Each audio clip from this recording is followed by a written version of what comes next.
자, 막걸리 시즌4 천태만상 정책, 정치, 교육, 또 사회 이슈, 사건, 사고, 민생, 경제, 생활 이슈에서의 그 한 주간 뜨거운 쟁점을 선정해 이야기를 나눠보는 시간 갖도록 하겠습니다. 자, 함께할 분들 소개해 드립니다. 예, 법무모학 최영호 변호사입니다. 안녕하세요. 네, 안녕하십니까. 자, 막걸리 시즌4에서는 제 첫 출연이에요. 예전에 한번 같이 했었고. 네. 네, 안녕하세요. 소통변화 전문가 김선혜입니다. 네. 네, 안녕하세요. 아나운서 김나연입니다. 아, 오늘 김나연 아나운서. 예쁜가요? 예, 너무 이뻐요. 네, 감사합니다. 깜짝 놀랐습니다. 아침 8시 반에 출근한 것도 보고 깜짝 저 놀랐고. 6시 반에 왔어요. 6시 반에? 네, 제가 제일 먼저 왔습니다. 문은 열 줄 알았어요? 문은 다행히 열려 있더라고요. 열려 있었어요? 청소하고 계셔가지고. 네. 그렇구나. 깜짝 놀랐죠. 아니 저기 들어오는데 입구부터 이게 향수 아, 정말요? 있어서 김나연 향수 너무 많이 냄새를 이제 매번 맡다 보니까 네. 이제 몸이 반응을 하더라고요. 이거 김나연이다. 네, 깜짝 놀랐어요. 아침부터 열심히 와서 네, 공부하고 열심히 준비했습니다. 네, 있더라고요. 네.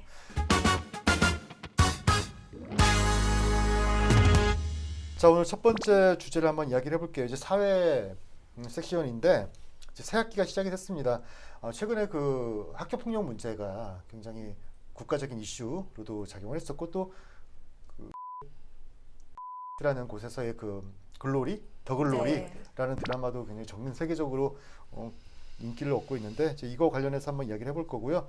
또 이와 발맞춰서 작년부터 문제가 됐었던 그 도청 내 갑질 사건이 있었거든요. 이제 이거 같이 한번 이야기를 해보도록 하겠습니다. 자, 첫 번째 내용 들어갑니다. 바로 학교 폭력인데 요즘 인기 많이 있죠. 보셨어요? 저 하루 어느 날 딱 깼더니 이게 6편이었나? 8편이 여덟 한번에 편이. 나왔죠. 아, 네, 그게 한꺼번에 네, 났더라고요. 맞아요. 그래가지고 원래 토요일에 아침이면 열심히 운동하러 나가는데 새벽 6시부터 그거를 1시까지 6시부터. 보는데 끊을 수가 없는 거예요. 저도 다 봤어요. 그래서 쭉 봤는데 챕터 1이라고 하나? 시즌 1? 네. 그래서 굉장히 궁금했잖아요. 어떻게 될지, 복수의 양상이 어떻게 진행될지. 너무너무 재밌게 봤거든요. 다 보셨죠? 네, 맞습니다. 봤어요. 최 변호사도? 저 사실 드라마 안 보는데 그건 너무 이렇게 쇼츠나 이런 게 너무 많이 돌아다니는 짤 같은 게 그래서 찾아보게 되더라고요. 어쩔 수 없이. 요즘 이렇게 많이 사건이 없어요? 오늘 좀 길게 얘기하면 명절 때 아기가 입원했는데 네. 할 일이 없더라고요. 그래서 그거 시즌 1을 다 봤고 네. 지난주에 또 입원을 했어요. 아. 또 옆에서 또 시즌 2를 다 봤습니다. 어, 아기가 입원했을 때. 아이가 입원해서. 네. 애기 덕분에 보신 거네요. 사건은 많은데. 나 우리 최 변호사가 사건이 많았으면 좋겠어요. 그래야 우리 최 변호사가 돈도 많이 벌 거예요. 그럴 거니까. 자, 이 드라마가 이제 실화를 바탕으로 한 건 아닌데 그 고대기 학폭 당하는 장면들은 우리가 이미 여러 언론 매체를 통해서 들어본 바가 있어요. 어떤 사건들이었죠? 이제 청주 고대기 사건이라고 해서 2006년도에 중학교에서 벌어진 일인데 말을 듣지 않는다, 태도가 불손하다라고 하면서 동급생들끼리 고데기로 이렇게 지지고 야구방망이로 때리고 그랬던 사건인데 그때도 좀 되게 뉴스를 좀 다시 검색해 보니까 의아했던 거가 이제 가해자가 워낙 많이 다쳤으니까 네. 이게 모를 수가 없거든요. 그래서 신고가 됐는데 가해자가 내 이름을 다시 얘기하면 보복하겠다고 해서 가해자를 엉뚱한 사람으로 지목을 했어요. 그래서 가해자들이 지목된 사람들이 혐의를 부인하니까 경찰에서도 이게 뭐지 하다 보니까 나중에 다른 학생들을 조사하다 보니까 다른 친구가 가해자다라고 밝혀져서 그때 뉴스가 워낙 크게 났어요. 구속까지 됐었죠, 사실은 그 학생이. 학생이? 가해 학생이. 구속 이후에 이제 이 미성년자의 범죄는 3가지로 나뉘어요. 네네. 10세 이하는 범법소년 해가지고 전혀 어떠한 것도 할 수 없어요. 그 다음에 10세부터 14세까지는 이제 촉법소년이라고 해가지고 이분들한테는 보호 처분이 가능해요. 이제 소년법의 보호 처분이 가능하고 14세는 형사 미성년자거든요. 그래서 이 10세에서 14세까지는 아무것도 처벌할 수 없는 걸로 알지만 소년원도 가고 어떤 그런 보호 처분이 가능하고 14세 이후는 이제 형사 처벌을 할 건지 보호 처분을 할 건지 정해서 기소가 되면 형사 처벌도 하고 보호 처분도 하고 이렇게 2가지가 나오는데 이 지금 청주 고대기 사건 같은 경우에는 구속까지 됐지만 아마 수사기관에서는 이제 어리고 초범이고 해서 좀 이 소년 사건으로 처리를 했던 것 같아요. 그래서 형사처벌은 받진 않았죠. 진짜 근데 사실 피해자 부모 입장에서는 완전 너무 속상한 일이 아닐까 싶어요. 잠을 못 잘 것 같아요. 제가 만약에 피해자 엄마였다고 하면 잠을 못 자고 너무 힘든 시간들 좀 보냈을 것 같은데 제가 그때 당시 기사를 찾아보니까 이제 보호자 감호 위탁 그리고 예. 보호 감찰관 보호 처분 받았다라고 나오더라고요. 네. 근데 여기서 얘기하는 부모는 보호자는 부모 아니에요? 부모? 그렇죠. 그럼 부모 밑에서 그냥 보호 집에서? 받았다라는 건가요? 집에 있어서? 뭐 이렇게 위탁 명령 해가지고 뭐 이렇게 뭐 어떻게 하나 정도 나올 텐데 이제 소년법상의 보호 처분 1호부터 10호까지 있어요. 잘 모르실 거예요. 사실 저도 소년 사건 안 하니까 기억을 잘 못 하는데 여기에 또 이제 소년원 자주 가신 어떠한 그 청소년 분들은 알아요. 1호부터 10호까지가 있고 10호가 가장 중하고 그러니까 그 8호, 9호, 10호는 이제 소년원이에요. 우리가 흔히 장기. 아는 소년원. 예, 이제 단기부터 장기까지. 장기부터 8호, 9호, 10호가 그 기간에 따라 다르고 8호부터 10호는 소년원이고 뭐 이제 7호는 병원 등 위탁, 그다음에 6호는 소년보호 시설 감호 위탁, 그다음에 뭐 이렇게 쭉쭉쭉 있는데 사실 1호는 이제 보호자한테 얘 좀 잘 봐라. 그러니까 청주 코데기 사건이 아니 고데기 사건이 예. 보호자한테 그냥 위탁해서 그 예, 정도 그다음에 사건은 이제 아까 아닌데. 얘기하신 것 중에 이제 4호, 5호 보호 관찰소의 보호 관찰 아마 그러니까 그 보호 관찰소의 법무부 소속의 보호 관찰소가 있고 거기 직원들이 아마 가끔씩 그 연락을 꾸준히 뭐 안부 묻죠. 정기적으로 하고 와서 교육도 받으라고 하고 그럴 거예요. 아마 그런 게 있었을 텐데 아마 이제 사건 양상도 크고 지금 시대가 16년, 17년이 지났기 때문에 폭력에 대해서 감수성도 많이 다르긴 할 테지만 제 생각엔 그래요. 소년 사건을 접하는 어떠한 이 수사기관이나 판사들이 생각하시는 부분은 사실 저도 그렇거든요. 섣불리 전과를 남기기보단 이 학생 아직 미성년자잖아요. 좀 대도를 하고 정상인으로 살게끔 하는 게 더 옳지 않나라는 게 있고 지금은 아마 이러기 힘들 거예요. 지금은 동일한 사건이 나왔으면은 폭력에 대한 감수성이 너무 많이 달라졌어요. 이 정도의 폭력은 개전의 정의라기보다는 적절한 처벌이 우선돼야 된다고 생각을 할 텐데 아마 그때는 폭력에 대한 감수성이 좀 달라지지 않았을까 생각이 들어요. 과도기적인 그래서 우리 전라북도 같은 경우도 교육청에서 그 진보교육감님들 그 아이들 학생기록부에 학교폭력 사실을 기재한다 기재하지 않는다 이거 관련해서도 굉장히 이야기들이 많았었던 때가 있었고 근데 지금 같은 경우는 말도 안 됐잖아요. 또 그때 당시에는 이게 이런저런 말들이 많았어요. 지금 최영화 변호사가 얘기했던 것처럼 과연 이 아이들에게 그런 어떤 낙인을 찍힐 것이냐 낙인 효과를 줄 것이냐 그런데 요즘은 아니잖아요. 그 뭐 많이 소년원 다녀보신 분들은 지들이 알잖아. 8, 9, 9, 10호인지 그리고 뭐 경찰한테도 그렇고 뭔가 가해 피해자들한테도 나 촉법소년이야 라는 걸 강조하면서 오히려 범죄를 저지르고 있으니까 요즘은 말도 안 되죠. 지금 이런 게. 네. 그럼 전과도 안 남는 거네요? 그렇죠. 전과 안 남죠.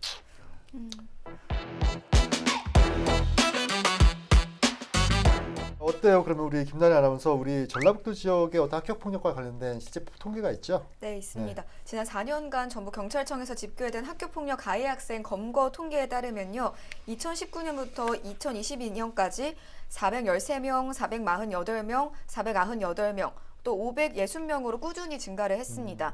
청소년 문제에 대한 집중 관리로 위험 사각지대를 해소하고 지역사회 관계기관과 협업 시스템을 구축해서 청소년의 선도 및 지원 강화가 필요해 보입니다.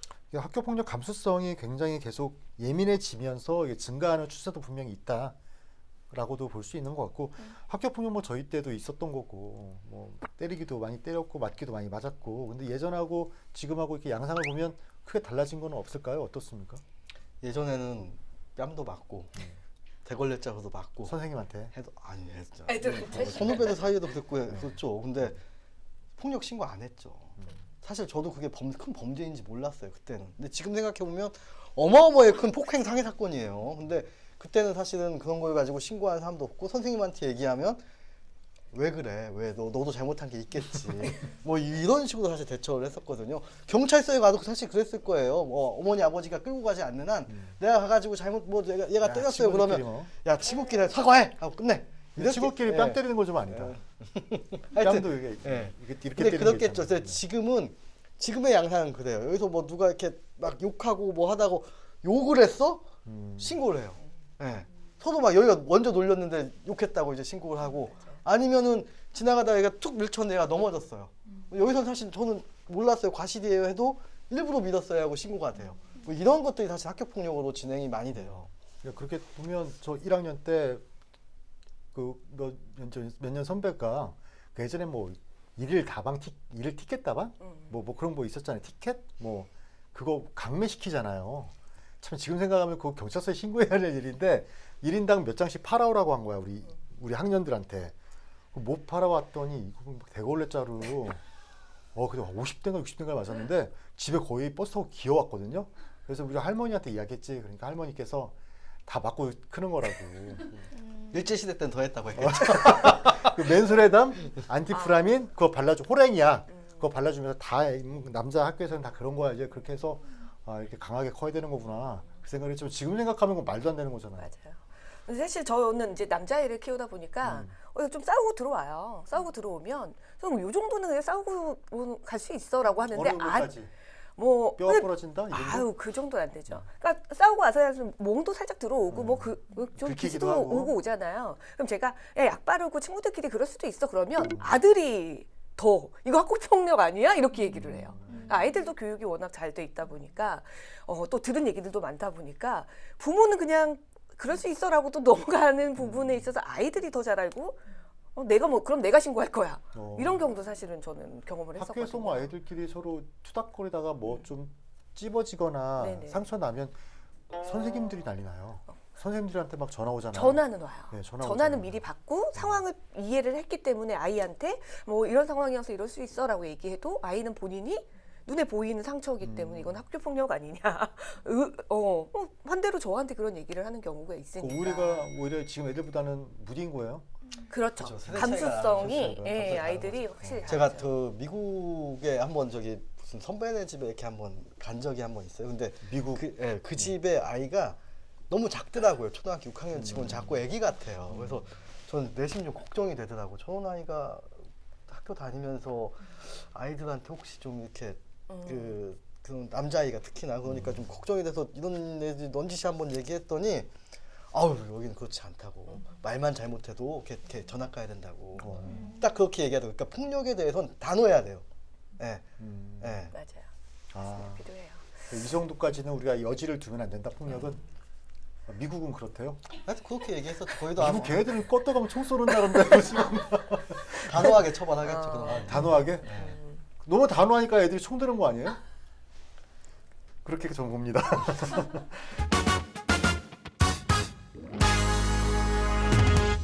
자, 학교 폭력이라고 해서 그 유형이 또 다양할 것 같은데 어떤 것들이 있나요? 학교 폭력이 이제 예전보다 좀 더 다양해진 것 같아요. 뭐 기본적으로 신체적 폭력, 두 번째 뭐 금품 갈취, 강요하는 거, 아까 말씀하셨듯이 티켓 팔아와라 뭐 이런 거. 지금은 어케이전 그것도 해당이 되고요. 그리고 언어적인 폭력, 그리고 따돌림, 성폭력, 사이버 폭력.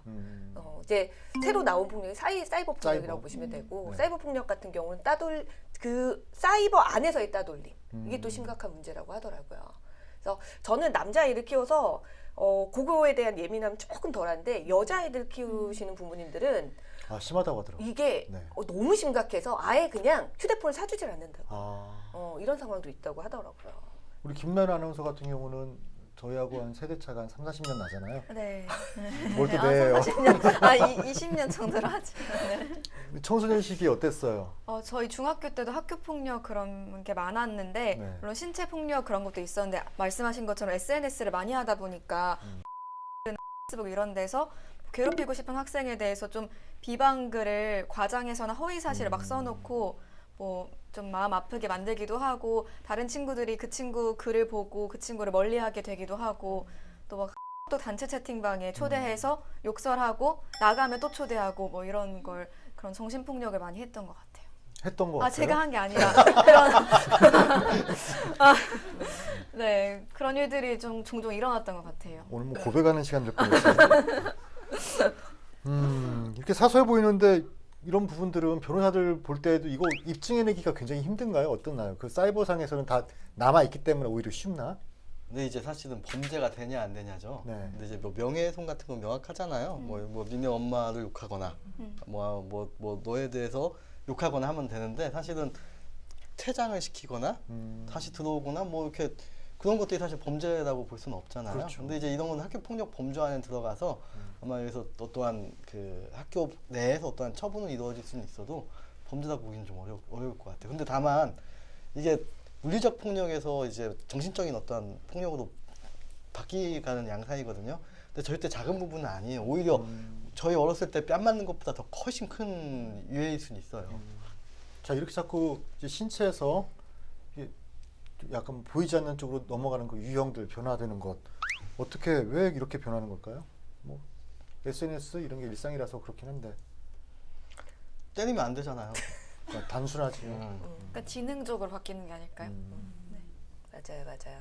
그러니까 그 폭력적인 거는 네. 눈에 보이기도 하고 다른 친구들이 눈에 이제 다 보이는 부분이다 보니까 또 학교에서도 계속 계도를 하고 있고 수업도 하고 있고 하다 보니까 아이들이 또 본인들도 알죠. 본인들도 때렸을 때 일이 커진다는 걸 너무 잘 알고 있고 교육을 또 뭐 경찰서에 와서도 학교 교육 많이 하잖아요. 맞아요. 예, 이런 교육들도 받고 학교 전담 경찰관도 있잖아요. 학교 폭력. 그러니까 아이들이 그런 부분에 있어서는 이제 조금 인지를 하고 있는 것 같아요. 폭력은 이제 일이 커질 수 있다. 그런데 이건 아직은 사이버 범죄에 대해서는 뭐 신체적 폭력에 비해서 교육이 좀 덜 되기도 하고요. 그리고 인지를 아이들이 조금 더 이제 빠르게 인지 못하는 것 같아요. 또 아이들이 또 요즘 아이들은 관계에 굉장히 예민하게 반응들을 맞아요, 하잖아요. 맞아요. 이게 아까 말씀하셨던 것 같아 보면 그 정신적인 심리적 고통이 더 심할 수밖에 없을 것 같은데. 맞아요. 요즘은 내가 누군가에게 어떻게 보이느냐가 굉장히 중요한 시대잖아요. 아이들도 어렸을 때부터 이제 그 SNS를 같이 통하고 뭐 학교 생활을 하면서도 내 자신을 들여다보면 뭐 자존감이 중요한 게 아니라 타인이 나를 어떻게 보느냐가 되게 중요한 다 인별그램의 폐해라고 봅니다. 맞아요, 맞아요. 네. 그렇다 보니까 너무 안타깝죠, 사실. 그런 부분에 있어서 그래서 관계적으로 내가 좀 따돌림을 당한다거나 이 친구와 관계가 좀 소홀해졌다거나 상대방이 나를 인정해주지 않는다거나 이런 충격이 우리 때보다 훨씬 더 큰 것 같아요. 그래서 그런 폭력이 아이들한테는 훨씬 더 심한 폭력이 될 수 있는데 이제 그런 부분에 있어서 아이들이 조금 더 인지를 해야 되고 또 어른들도 또 교육을 또 좀 시켜야 되고 오히려 가끔은 약간 이런 폭력 감수성이 좀 무딘 게 오히려 낫지도 않을까 이런 생각도 들 정도로 너무 애들이 예민해져가지고 지금 같은 경우는 상처를 많이 입으니까. 나 이거 같은 경우는 굉장히 변호사들한테 궁금한 게 그 가해자로서 고소를 했단 말이에요. 그러니까 가해자 피해자를 어떻게 나누는지 분명히 박원기가 최용호를 먼저 때렸어. 못되게 했어. 그런데 그것 때문에 영호가 화가 나서 원기를 발로 찼어요. 그러니까 우리 아버지가 최용호를 신고를 했어. 그러면 당신이 가해자예요? 내가 가해자예요? 내가 일단 가해자죠. 신고를 다 그렇죠. 했으니까. 일단 신고를 했을 신고를 다 때는. 했으니까 제가 진짜 이것도 꼭 얘기해요. 그러니까 보면은 일반적인 피해 가해가 사실 생각보다 드물어요. 그렇죠. 예, 그래서 관계에서 욕을 했어. 나오니까. 그러니까 사실 욕을 먼저 했고 내가 때렸어요. 뭐 욕한 거 학교폭력 신고해라. 그래 해결된다. 너무 네. 피곤하지 네. 않습니까? 어쩔 수 없어요. 저희 기세 등등 하거든요. 이제 그 피해자 아. 쪽에서는 제 전학 보내라 뭐 해라. 사실 저도 나빴죠. 폭력 사용하면 나빴어요. 되게 안 좋은 행위고 있어서는 안 될 행위지만 아이 막 강제 전학 시키고 그 반에서 분반시키고 막 이런 행위들 이렇게 처리를 하려고 한단 말이에요. 피해자 쪽에서는 막 맞았다 하면서 이 학교 측에서는 또 막 쩔쩔매면서 이렇게 진행을 하는데 어쩔 수 없어요. 당신도 어떠한 조치를 해야 된다. 네, 그래야 이게 합리적으로 해결이 될 것이다 라고 얘기를 해줘요 보통. 그럼 먼저 뭐 사건 터지면 내가 먼저 학폭위에 신고하겠다 하는 게 가장 상이네요. 저도 빨리 신고해야죠. 아 오히려. 쌍방으로 네, 신고를- 쌍방으로. 네. 사실 근데 이게 이 학폭뿐만 아니라 우리나라는 정당방위라는 개념이 굉장히 좀 약하죠. 협소해요. 네. 협소하기 때문에 제가 일방적으로 이 세 명한테 막 맞고 있다가 이렇게 치면서 턱을 쳤어요. 이렇게. 근데 사실 이것도 가해행위로 보거든요. 그러면은 제가 세 명을 고소를 했지만 여기서 한 명이 저한테 또 폭행으로 고소를 하게 되면 같이 접수해서 하고 저도 처벌 가능성이 너무나 높아요. 네. 사실은 어떻게 해야 돼요? 법을 좀 개정해야 되지 않나? 그러니까 정당방위의 인정 범위를 어디까지 봐야 어디까지 될지 봐야 하는데 되나? 사실은 또 정당방위라는 게 다 이유가 있어요. 사실은 보면은 이제 이 정당방위라는 게 최소한으로 협소하게 보는 이유는 어떠한 내가 공격을 당했다는 사유로 그 이상을 공격을 못하게 하는 거거든요. 예. 그래서 사실 이렇게 손 펴고 막고 있어야 이제 해결이 되고 저도 사실 저는 그렇게 할 거예요. 이렇게 때리면 이렇게 막고 계시고. 이러고 있을 거예요. 왜냐면 잘못하면 쌍방가거든요. 캐릭터가 굉장히 어울려. 예. 이렇게 하고 이렇게 예. 옆에 좀 핸드폰 좀 켜주시죠 하고 찍어달라고 하고 이렇게 CCTV 있는 데서 예. 싸워야 되겠는데요. 그걸로. 옮겨가면서 맞아야겠네요. CCTV 있는 데까지. 그러니까요. 에휴, 그러니까 우리가 도덕 시간에 뭐 배웠어요? 법은 최소한의 도덕이다? 뭐 그렇게 배웠잖아요. 그러니까 법으로 다 따지려고 하면 굉장히 힘든 거란 말이야. 그럼 우리 최 변호사님 같이 웃기고 슬픈 이야기지만 일단 뭐 학교 폭력이나 무슨 폭력 행위가 있을 때는 정당 방위조차도 지금 법 안에서는 조금 생각을 가해 얘기를 하지 말아야죠. 생각을 가해 해볼 얘기는 만한 저도. 일이다. 예. 주변에 CCTV를 먼저 찾자 뭐 이렇게 얘기해야 될 것 같은데. 이제 피해를 피해자든 가해자든 어찌됐건 후유증이라는 게 남거든요. 그죠? 그래서 가정에서든 학교에서든 우리가 가정에서 배우고 학교에서 이제 사회에 나오기 전에 배우는 것들이 인간관계에 대한 것들 그리고 인간의 신뢰에 대한 것들을 사실 배우는 장소가 학교와 가정이에요. 근데 그 안에서 이런 피해를 입고 가해자가 되고 하다 보면 사회에 나와서도 인간에 대한 신뢰가 또 깨지고 인간관계에 대한 어려움을 또 트라우마가 느낄 수 굉장히 있거든요. 강하겠죠. 네, 어쩔 수 그래서 이제 가정에서 학교에서 이런 부분에 있어서 관심을 정말 많이 가져요. 지금보다. 저는 이제 학생들보다는 사실 사회에 나와 있는 직장인들한테 교육을 더 많이 하거든요. 근데 저희가 직장인들한테 교육을 하면서 느끼는 게 뭐냐면 이게 직장 나와서 배울 일이 아니다. 우선 학교에서 가정에서 먼저 교육이 잘 이루어졌을 때 사회에 나왔을 때 훨씬 더 지금 가르치는 기본 교육보다 더 높은 교육을 시켜야 되고 지금 가르치는 교육은 학교에서 가정에서 사실 가르쳐야 되는 게 아닐까. 항상 강의 가서도 이런 생각을 밥상머리 하거든요. 교육이 제일 중요한 네, 것 같아요. 네. 어른들이 얘기했던 맞아요. 것처럼 집에서 새는 바가지 뭐 밖에서 안 새냐 뭐 이렇게 얘기하는데 건강하게 사회생활을 하기 위해서 학교와 가정의 교육이 굉장히 필요하다고 생각합니다. 우리들만의 아이들이라도 그 학폭법 이후에 학교폭력위원회 생기고 뭐 이러면서 제가 좀 드는 생각은 굉장히 관료화가 되는 것 같아요. 그러니까 예전에는 이제 사실은 뭐 누가 때렸는데 야 사과하고 끝내 뭐 이런 게 사실 무마한다고도 볼 수 있지만 아이들의 실수는 사실 작은 건 작게 큰 건 크게 봐야 되거든요. 근데 작은 것도 사실은 지금은 이제 작게 보지 않는 거죠. 이렇게 시스템 다 그러니까. 신고하고 접수하고 선생님들이 여기에 개입을 하려고 하지 않아요, 사실은. 누가 편든다고 네. 보니까 신고하고 접수하고 네. 뭐 다 하게 되고 그러니까 제가 봤을 때는 아까 제가 미성년자고 교육과 훈육의 대상이라고 했는데 이제 책임의 영역으로 넘어가는 거예요. 사실은 아이들이 머무르고 한 말 사실은 이게 폭력이 이게 잘된 건지 잘못된 건지 잘 모를 때 할 수도 있는 건데 그거에 대해서 다 책임만 지나가고 뭐 전학을 가고 낙인을 찍는 거란 말이거든요. 그래서 저는 이런 부분들에 대해서 사실은 지금 학교 폭력 대책들은 사실은 더글롤이나 뭐 이런 예전부터 뭐 큰 사건 벌어지면 처벌 악인 막 이런 식으로 넘어갔지만 사실은 아이들은 항상 계도와 훈육의 대상이라는 거 잊지 말아야 돼요. 근데 간혹 그렇게 제대로 안 되니까 자, 그렇게 큰 것들은 사실은 형사처벌로 가면 돼요. 형사처벌도 가끔 안 되니까 그러는 거 아니겠어요? 신고를 하고 형사처벌을 가고 그 드라마가 그게 잘 안 되고 권력이 너무 세면 박원 기자님한테 얘기하면 돼요. 네. 저도 뭐 문화가 단체장 당할 수 아들이다, 있다. 판검사 아들이다 해가지고 처벌이 안 되는 것 같으면 얼마나 기사거리가 좋아요. 누구 아들이 뭐 처리가 안 된다는데 그렇잖아요. 제가 과연 기사를 쓸까요? 해야 되는 거니까.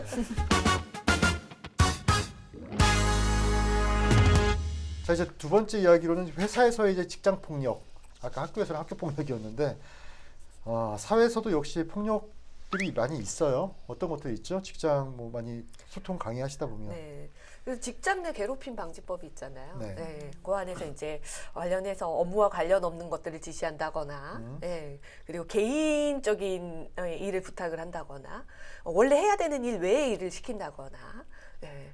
이런 일들 때문에 이제 문제가 좀 많이 발생이 되는데 요즘에 직장 내에서 폭력 중에 이제 가장 이슈가 되는 게 뭐냐면 기존의 뭐 B세대 분들이 느꼈을 때 직장 내 폭력과 B세대? 네, 베이비붐 세대, 네, 베이비붐 세대 아니시죠? 제가 죄송해요. 58년 그때는 아니지 않습니까? 네. 그리고 이제 요즘 MZ 세대 아이들이 네. 느끼는 직장 내 폭력이 좀 달라요. 그러니까 예를 들면 386 세대 이제 우리 어렸을 때 20대 때 조직 생활할 때는 뭐 시키면 네 하고 했던 것들 있잖아요. 근데 요즘 이제 MZ 세대들한테는 요거 좀 해달라라고 얘기를 하면 야, 이거 직장 내 괴롭힘 아닙니까?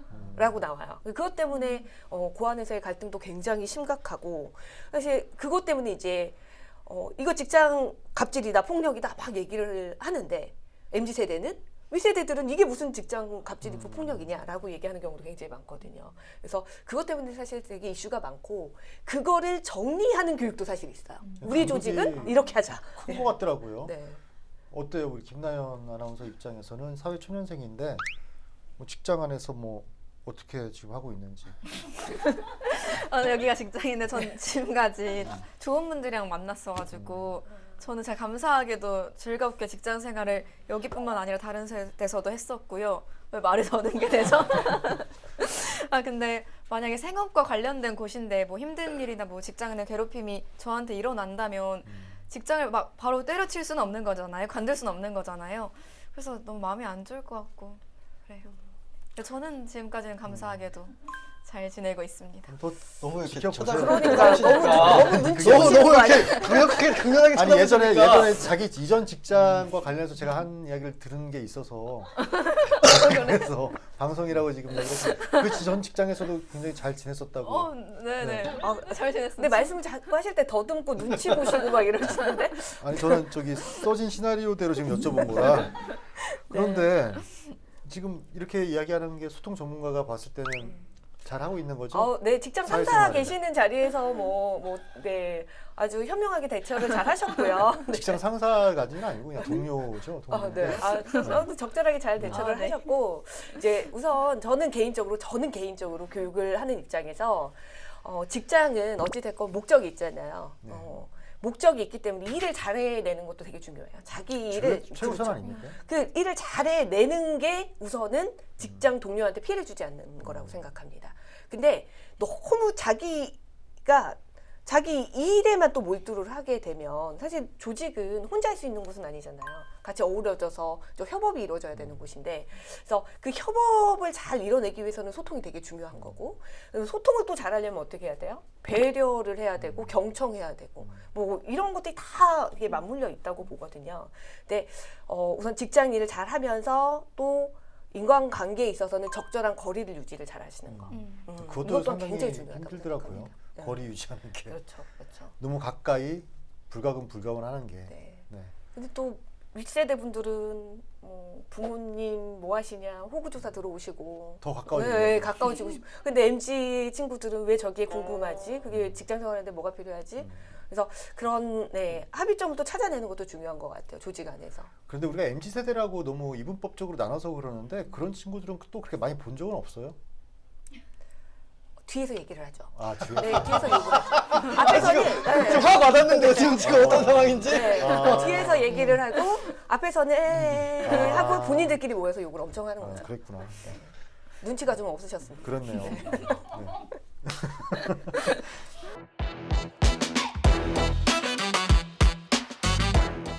자, 우리 저물라 북도청 간부가 공무원에 갑질 파문을 해서 이제 징계 결과가 오늘 녹화하는 이날 그 징계 이제 감사 결과가 나오는데 이런 뭐 직장 내 갑질이 있었어요. 이제 지난 뭐 있었는데 이 내용 한번 정리해 주시겠나요?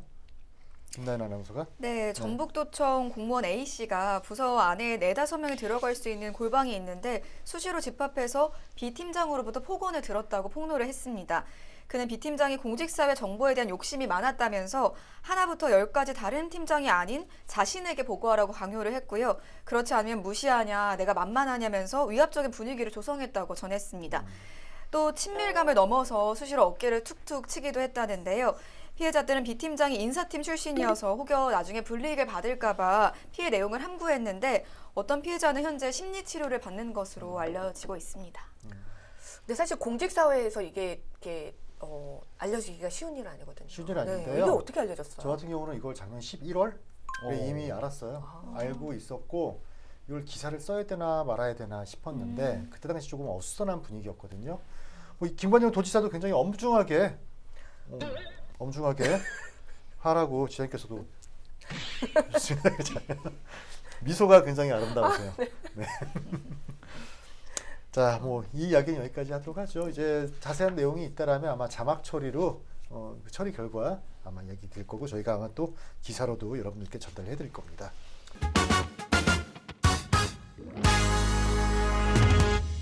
자, 다음 이야기 이제 교육. 자, 우리 모두 다 아이들을 키우고 있는 상황인데 교육. 사교육비 어렵죠. 힘들어요. 네, 교육비 감당하기가 너무 힘들고 다른 분들이 안 시키면 저도 안 시키겠는데 다른 분들이 시키니까 저도 시킬 수밖에 없는 덕날 갈 수밖에 없는 어떻습니까? 우리 최영호 변호사도 아이들 뭐 교육 여러 가지 시키죠. 지금 초등학교 2학년이라고 했나요? 네. 네. 영어? 1시 반에 끝나면 네. 2시에 주에 2회, 3회 나눠서 음악 미술을 가요. 피아노 미술.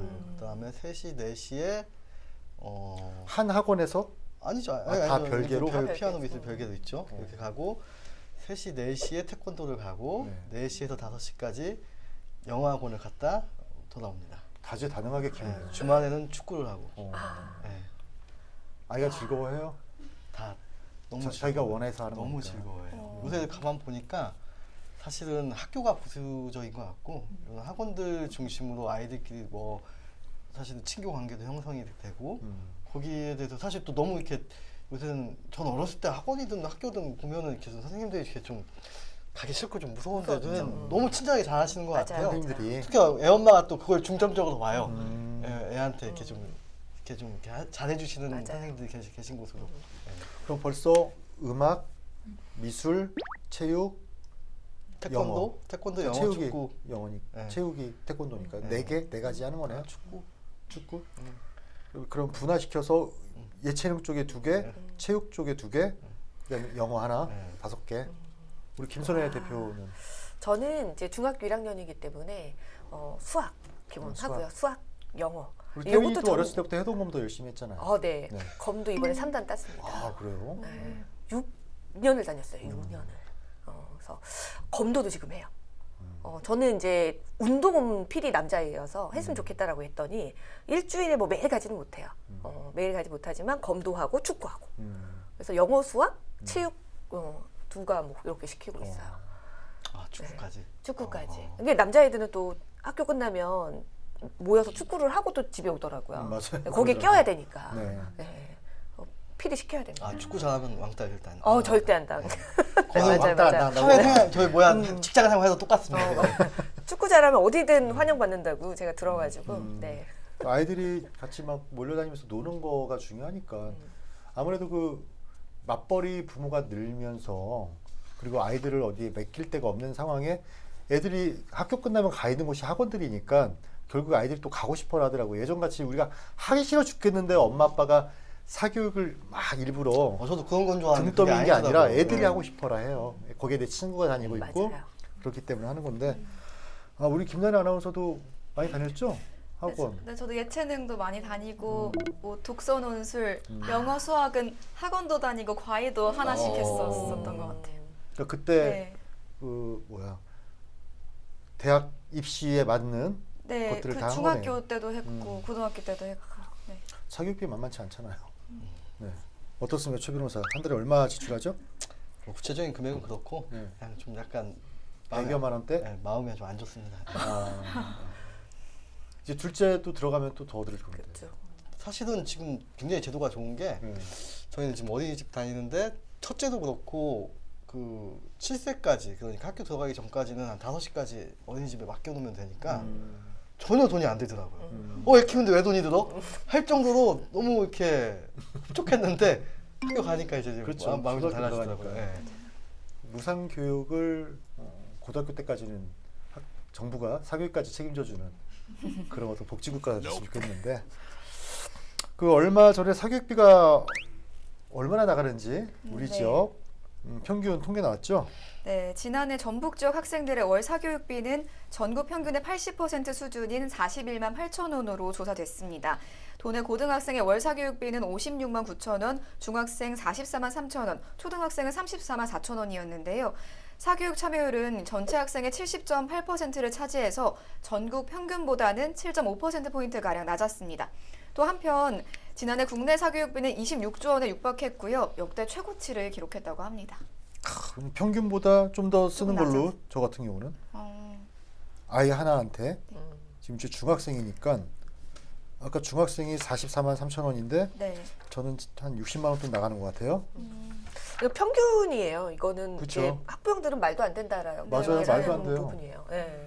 이거 안 하는 친구들도 제 주위에는 없습니다. 없어요? 네, 제 주위에는 없고요. 제 아들 친구 중에 하나가 학원을 한동안 안 다녔는데 그 친구가 왜 학원을 안 다니나 이렇게 봤더니 형이 있어요. 형이. 네. 형한테 부모님이 첫 아이니까 엄청 투자를 한 거야. 아. 어마어마하게 투자를 했는데 해보니까 안 고등학교 되더라. 들어가 보니 이게 아무 소용이 없더라고요. 둘째는 그래서 그냥 내버려 둔 거죠. 그래서 얘가 내버려 두니까 다른 아이들은 학원 갈 시간에 얘는 응. 할 게 없잖아요. 그리고 예, 할 게 없어요. 친구들도 다 학원 가 있으니까. 그래서 나중에 결국은 본인이 할 일이 없어서 학원을 가더라는 거예요. 네. 애들이랑 놀려고. 그렇죠. 친교 활동하려고. 네. 왜냐면 집에 그래서 있으면 뜨개질이라도 시키고 있으면 집에 있으면 컴퓨터만 하고 그렇죠. 만 보니까 그냥 부모가 가서 공부를 안 해도 된다. 그래서 친구들하고 놀아라. 그러니까 지금 사교육이 뭐 일단 대학 입시, 뭐 입시하고도 굉장히 연관이 돼 있긴 하지만 결국 아이들 또래 집단의 어떤 문화를 형성해주는 어떤 가교 역할을 하는 거기 때문에 이걸 사교육이라고 봐야 되는지. 그 작년 같은 경우 코로나 때문에 많이 안문했을 것 같은데 또 그게 또 아니었다라고 이야기를 하네요. 코로나 때 더 보낸 것 같은데 저는. 오히려. 네. 왜냐면 집에서 할 일이 없어요. 수업도 일찍 끝나잖아요. 그러니까 우리가 비대면 수업을 하고 나면 참 아이들도 아이러니하다. 학교는 비대면인데 학원 가서 학원은 네, 대면으로 맞아요, 하고 있고. 맞아요. 그래서 끝나고 나면 별로 할 일이 없으니까 시간이 텀이 훨씬 더 많았어요. 그렇다 보니까 학원 하나 더 밥 먹고 할 일 없으니까 학원 하나 더 다녀볼래? 뭐 이렇게 되는 거죠. 그래서 더 어땠습니까? 이것도 뭐 관련 자료가 있죠? 네, 사교육비 증가는 학생 수 감소와 코로나의 대유행 지속, 물가 상승이 겹치는 상황 속에서도 학원을 찾는 초중 고교생이 늘어났기 때문인데요. 실제로 제 주변에서도 학교를 못 가니까 혹여나 학업에서 뒤처지지 않기 위해서 사교육을 찾는 학생들이 많았습니다. 그런데 지난해 학생 수는 528만 명으로 2021년보다 4만 명 줄었는데 사교육 참가 비율은 2021년 75.5%에서 지난해엔 78.3%로 높아졌습니다. 그리고 사교육을 받는 시간도 6.7시간에서 7.2시간으로 늘었다고 합니다. 우리 최 변호사나 우리 김선혜 대표나 다 비슷한 또래들이잖아요. 어땠어요? 사교육 많이 했었어요?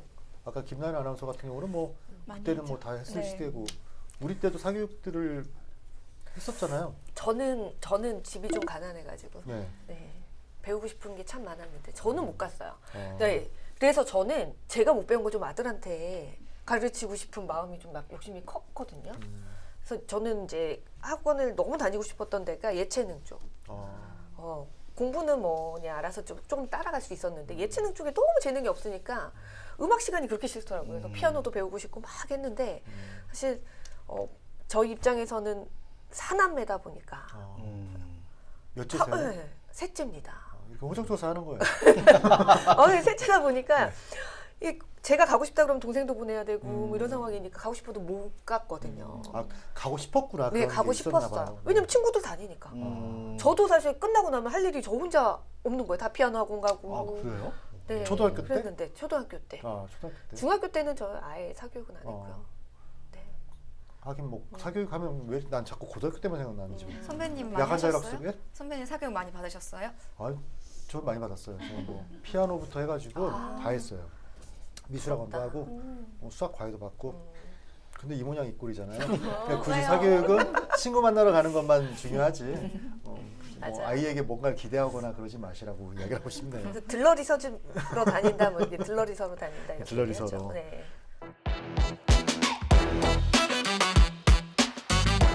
최근에 그 공교육과 관련해서 군산시에서 뭐 이제 군산을 뭐만 했다면 명수가 붙어요 지금. 왜 그런지 알아요? 몰라요. 모르죠. 네. 옛날에 그 군산 상고라고 그 야구 할 때 역전을 했다고 해서 역전의 명수. 그래서 그런 거잖아요. 개그맨도 박명수도 있고. 군산 출신이죠. 군산 출신. 박명수도 중의적이에요. 중의적이구나. 하여튼 뭐 군산에서 군산에서 네. 명수를 한다는데 이거 그 지자체가 지금 군산에서는 교육 플랫폼으로 공부의 네. 명수를 도입을 하거든요. 어떤 내용이죠? 네, 실시간 문제풀이 앱인데요. 이 공부의 명수는 개인 맞춤형 학습을 통해서 학습 중에 발생하는 문제를 화상 질의응답을 통해서 해결하는 방식으로 진행되는 어플이라고 합니다. 그 아이들도 지금 이란 거 이거 이게 저건가? 이게 특정 상표인가요? 그래요? 그럼 뭐라고 해야 되지? 그 온라인 학습 그게 있어요. 아이도 하지 않나요? 안 해요. 그거 저희 안 해요? 아이는. 네. 그걸 다 하는 줄 알았지 또 우리 애가. 그런데 그런 건가 보죠 이게. 우리 김나연 아나운서도 잘 모르시죠? 네. 그게 어떤 건지. 네. 스마트 기기가 있어서 거기에 맞춰가지고 단원별로 그때그때 그 진도가 나가는 게 있어요. 아, 네, 그런데 그런 건가 봐요. 아무튼 뭐 개인 맞춤형을 한다는데 이게 그런데 어떻게 조금 도입이 되면 지역 주민들한테 도움이 될까? 이런 생각도 드는데. 사실 좀 배달의 명수랑 비슷한 정도의 효과를 누리지 않을까? 배달의 명수가 지금 사실은 굉장히 곽강을 받았죠. 전국적으로 곽강도 받고 아마 그 시장님께서는 굉장히 좀 본인의 큰 치적 중에 하나이실 것 같은데 근데 생각보다 활성화가 그게 안 활성화가 될 리가 없죠. 왜냐하면 너무 쉽게 생각하는 것 같아요. 플랫폼 사업을 하나 만들어 놓으면 많이 이용할 되는가 거라고 보다. 생각하는데 플랫폼 사업이 괜히 특정 회사가 1위하고 특정 회사만 유지하는 게 아니거든요. 거기에 대한 노하우도 있고 뭐도 있는 건데 그냥 여러만 놓으면 택시 호출 앱이나 이 배달 앱이나 이런 것들 다 여러만 놓으면 되는 줄 알고 지자체에서 엄청나게 했는데 사실 그거 지금까지 유지되고 제대로 하고 있다는 데는 들어보지 못했고 아마 그나마 배달의 명수는 그나마 좀 명맥을 유지하는 정도인 것 같아요. 아마 돈이 많이 들어갔을 거예요. 그러니까 뭐 지자체에서 공교육을 대체할 수 있는 뭔가를 하고 있다라는 어떤 상징적인 정책 중에 하나로 볼 수 있다. 그렇죠. 뭐 뭔가라도 해야 되니까 하는 거다. 성과나 효과가 있었으면 더욱더 네. 대단한 거고 네. 그 정도로 볼 수밖에 없겠다. 뭐 이런 거네요. 부모들이 학원을 보낼 때 이제 부모님들이 직접 알아보시는 경우도 많지만 이미 소문 들어서 다 거의 소문인 것 같아요. 가시는 거잖아요. 근데 이게 막 시작이 됐을 때 누가 먼저 시작을 하느냐 그리고 그 후에 또 어떤 평가가 있느냐에 따라서 좀 승패가 나눠질 수도 있는데 제가 봤을 때는 뭐 새로운 걸 공부하는 것들 새로운 걸 도전하는 거는 사실 부모들 입장에서 선호하진 않아요. 그래서 그냥 요거 있어도 요거는 활용을 할 수도 있겠죠. 그런데 요거 활용하면서 보내던 학원을 끊지는 않을 것 같습니다. 그렇죠. 네, 같이 활용을 하면 더 좋겠지만 뭐 사교육비를 줄이기 위해서 요거를 했으면 좋겠다. 요거는 제가 봤을 때는 안 먹힐 것 같아요. 결국 또 사람들 마음이 돈 들어가는데 뭔가 더 효과가 있어 보이는 느낌이 있어요. 그런 게 본인의 또 있어서 의지가 더 강해지고. 오히려 더 강해지고 돈 써야 돼요. 돈 써야 돼. 그러니까 돈을 안 쓰려고 만드는 건데 결국 또 사람들은 돈 써야지 뭘 하니까.